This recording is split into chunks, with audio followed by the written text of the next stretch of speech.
Hello everyone. Today I'm going to speak to you about cognitive behavioral therapy and its association with shadow facing. So, begin. CBT is a focused and action-oriented problem-solving method. It helps you develop ways to find symptoms and then apply effective strategies to create goals that solve the problems that are causing the symptom. So basically this is referring to symptoms that are negatives or basically causing you to have certain types of attitudes and things like that that are actually affecting the way you do things in your life and causing problems that are coming from internal issues that are basically showing themselves out into the external world. Okay. This method identifies how you perceive and interact in situations with others to see what emotions are affecting your perception and identifies if it is a positive or negative perception. Once the negative perceptions are identified, goals are set to create new information processing skills and coping mechanisms. In order to change negative perceptions by addressing negative thought patterns and individual negative thoughts that directly influence your perception, emotions, and behaviors in adverse ways. So if you look at that from this perspective, basically we're identifying specific symptoms. That way we can figure out what the emotions are, and then we're bringing it down to thought patterns and the individual thoughts that are influencing the perception that you have of the world around you, how you interact with it, and how these negative thought patterns are affecting the way that you deal with life, or in another way of putting it, how you actually go through life and do things. So this can be in multiple ways. Relationships, so forth, so on. These are things that you got to get your mind around. That way you can completely understand how in negative situations this is affecting you. That's why this is called shadow facing. You're actually using these methods to go and deal with emotions and those types of things that are going on with yourself that are preventing you from having the best possible life you can by allowing these things that have influenced you over time to continue affecting you and causing problems for you. Okay, the education and action approach is used to unlearn negative reactions and learn and apply new ones. It breaks down large problems into small pieces.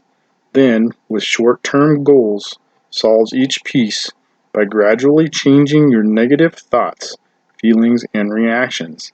This then changes your perception, attitude, and behavior in a positive and productive way. So basically at this point what you're doing is looking at a large problem. So for whatever reason, it could be something along the lines of always fighting and arguing with your spouse, significant other, or so forth and so on. So if these arguments are a continuous thing in your relationships, why? Why are they always there? Was this something that you learned through your parents' relationship? Something that they always did, their inability to actually properly communicate. So is this an issue? Something that needs to be addressed as a thought pattern that is not a good thought pattern, because this isn't the right way to have a relationship or to deal with relationship issues. So you break that down.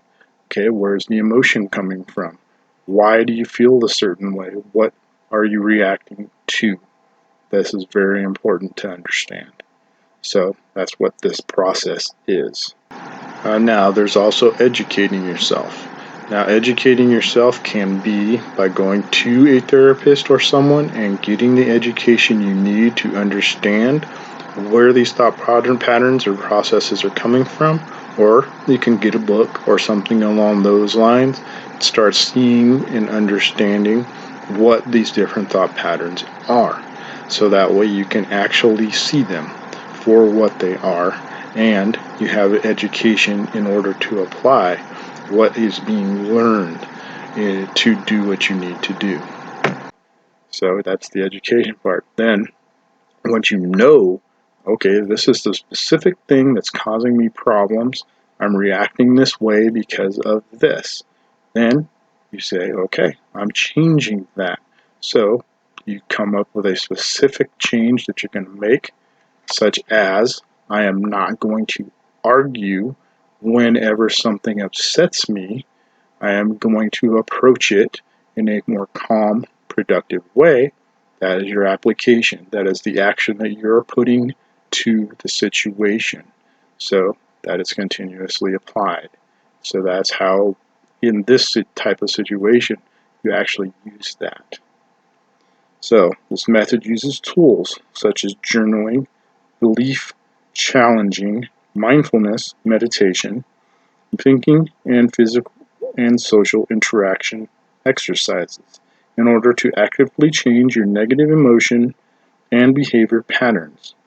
These exercises are to reinforce these changes by you challenging yourself to work to change your negative patterns by applying your new skills and develop your new beliefs, behaviors, and change who you are. So you basically use journaling for the aspect of figuring out, okay, what's this coming from? It does help to write these things out. You're writing it out in order to figure that out. Belief challenging. So basically, these are beliefs that, okay, we're going to stick with the relationship aspect. Oh, yes, I'm supposed to argue with someone. This is what I do. That's how things work. My mom and dad always did this. This is the way things are. So you believe that this is the way to properly deal with situations in your relationship. So they have become part of your belief system. It just is the way things are, is usually what we tell ourselves, but it is not. There are productive ways, there are good communication skills to actually have problem solving, especially in unheated situations that arguments and so forth can become in relationships. So you start learning how to communicate properly, then you apply this communication. Mindfulness is basically being in the moment, not allowing those emotions to overwhelm you. You're basically being able to stop at that moment and go, okay, what's really going on here? Why do I feel the way that I'm feeling? Why do I want to react the way that I'm going to react? And you just stop, figure that out.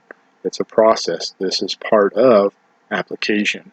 Being in that moment and not allowing those emotions and the normal reactions that you had that you're now trying to change to control you and affect the outcome of what you truly want to have happen in the situation. This is part of mindfulness. Now, just meditation, of course, that is helping you to understand yourself better and also get to a point within yourself that you're able to just come to a calm state at any moment. This is what is called action meditation. There's a way to do this. You just, in any situation, you can just calm yourself down, period. You're completely calm. So you apply that in situations that are stressful, which, yes, an argument with your spouse, significant other, so forth, so on, is stressful, and it gets heated sometimes. So being able to just focus and clear out that emotion and go, okay, what's really going on here? Let's handle this the right way, is very helpful. By doing meditations and understanding these ways, it helps you to be able to do this in the moment. And this is part of what meditation will help you with. And then thinking, of course, being able to think instead of having emotion control you. Being able to think, okay, I gotta think about this, not just I'm gonna react. And you take the steps in order to achieve the goal, which is, in this specific situation, to have a calm, good communication in a productive way to a positive outcome. Okay, so also the social interaction exercises. So basically with these, you're creating specific exercises, so more or less role playing. So you can set up a role playing thought process with your spouse, with your significant other if you want to, and you can go, okay, if we have this type of argument, this is what happens, how are we going to handle this? And you set that interaction up and you do it. You set it up. You start going through that, and you basically are what is called scenarioing. So you're progressing through here. That way, also, when you get into other situations where it's real and you're having this, you can go, okay, this is how I handled this before. So in my scenario-based process, so this is how I'm going to actually do this in real life. So then you start applying it, and then it starts becoming second nature. But doing this, you have to challenge yourself. This is something you have to see in a way that it's you wanting to better yourself. It's not you wanting to better the other person. That other person has to want it too. But at the core of this is about you making the best you. That is a big part of what shadow facing is about here. Shadow facing is about you becoming the best possible you that you can be. So, by applying these methods to these different types of emotions that you have that are negative, thought patterns that are negative, and all these types of things, what you're doing is you're going into yourself and you're ridding yourself of these negative aspects in order to be the best you possible. So that's what shadow facing really is about. This applies in all aspects to everything. These processes can apply to other aspects, which are limiting beliefs, karmic cycles, karmic relationships, all these kind of things. Being able to actually see these things from these perspectives helps. These are dealing with emotions, thoughts, and those types of things. But when you apply this method to seeing that in that way, you actually can use that to apply it to those methods too. Of course, there will be other aspects that need to be applied because they're a little bit different, but it's still the same foundation, exact same foundation. Once you have the foundation in place, you know how to problem solve. You know how to deal with the thoughts that come up. You know how to deal with the emotions that come up. You no longer have all these other things in the way stopping you. You've already solved all of those things. So you can handle that situation at that moment without having past problems overflow into the situation you're currently in because you haven't dealt with those past problems in the first place. If your cup is full of all this past stress, all these past problems, all these past traumas, then a little tiny trickle of water that's put into that cup, it overflows automatically, and that's where that emotion comes in, that's where that overreaction comes in, it's where you more or less what is called blowing up. So that's where things get heated. So when you have an empty cup and there's a little tiny bit of water in there, it's easier to digest and drink. You just deal with that at that moment. In this type of situation, you want to keep your cup empty, or if you're going to fill up the cup, you want it full with positive, good things to use in order to deal with life in the situations that arise, so forth and so on. Okay, this is not a quick fix method. You must fully engage in order to change your life. This method doesn't tend to address deeper psychological and emotional issues, though. This is why I have found that that combining psychodynamic and cognitive behavioral therapy is best. Psychodynamic therapy is to dig deep and get to the root of issues and bring them to the surface and solve them. And the CBT is to develop and apply new thought patterns and behaviors in your life. So basically, if you look at it from that perspective, which I already have a video on the psychodynamic therapy, which I go into these processes of actually getting to those deep-seated problems. Okay. Of course, I am not a psychologist or a therapist. I am not. Okay. So professional help, you have to go and get that if that's what you feel that you need. Okay. Get a counselor, get a therapist, get a coach, whatever you decide to do. Or get a book. There are books that will walk you straight through this kind of stuff, show you how to. There's relationship books, there's psychodynamic books, there's all kinds of different books. You get one of them, you read it, and you apply it. And that's how you start doing this process. You get these different techniques on communication, on digging deep, any of these aspects, and you apply it. Then you start using it in your life. That's how you do this. But like I said, the ability to dig deep and get to those deeper traumas and or problems is important because those things are going to be there. And so, like the cup thing, they're just down there in the bottom of that cup, always there, stuck there, until they're actually resolved. So, if you have these past traumas that are not dealt with, that are always there, your cup's always half full in that aspect. So anything that happens is going to be put on top of that. So your cup's going to fill up faster with the small issues that you have in life. So if you deal with those things, then as you deal with them, that your cup gets less full. So that's how you actually deal with that. So that's part of this process. It's very important to do this.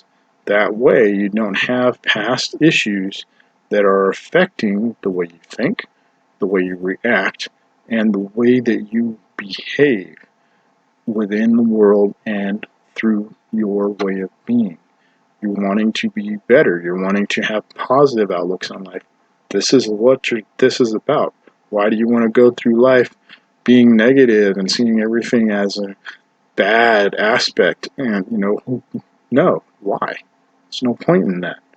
It's kind of like being afraid of everything in the world happening, having the Chicken Little thought process. Why do you want to have that? Where's that stem from? You want to get rid of that because what good is that doing you? It's not doing you any good. So figuring out where these things come from is part of solving the way you are dealing with life and the way you see it, the way you're dealing with it, and the way that you're behaving in it. So this is about you becoming the best you. What do you want? Who do you want to be? Okay, this is what this is about. It's not about what society wants you to be. It's not about any of those things. This is about you being the best you. Who do you want to be? And how do you want to live your life? Do you want to live your life in a negative, drug out, pessimistic type of way? No, not me. Okay? I prefer positive, good, having a good outlook on life, and enjoying my life. So that's part of what this process does. You get rid of that. Be optimistic instead of pessimistic. Very important. It's something that just, is good for you. Very good for you. So, okay, guys. So that's it for today. So at this point, like I said, got the 2 videos on it. Yes, if you want to understand these things more deeply, you are going to have to put in some time of your own. Put in some homework. Get certain books. Go see therapists. Watch videos. Whatever. Okay? Figure these things out. Figure out a way to have your own system of this to actually apply it. That way, you can do what you need to do to make your life better. Okay? All right. Well, you guys have a good day. Stay strong. Have a good one.